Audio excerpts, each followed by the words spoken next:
గోంగూర వచ్చింది ఫ్రెష్గా.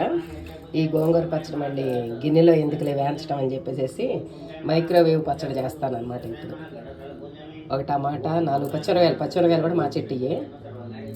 కొంచెం ఉప్పు, కొంచెం చింతపండు, పసుపు అన్నీ వేసేసి ఈ ఆకులు దీని మీద పెట్టేసి కొంచెం నూనె వేసేసి మైక్రోవేవ్లో పెట్టేస్తాను. ఓకే అమ్మ, వేయించాక చూపిస్తాను. అమ్మ 3 నిమిషాలు పెట్టాను, చక్కగా వేగిపోయినాయి. పచ్చిమిరకాయలు వేగినాయి, గోంగూర వేగింది, టమాటాలు కూడా మగ్గిపోయినాయి. ఇంకా వెల్లుల్లిపాయ, జీలకర్ర వేసి ఈ చిన్న బుట్టలో వేసుకున్నాం కొంచెం ఆరాక. ఓకే.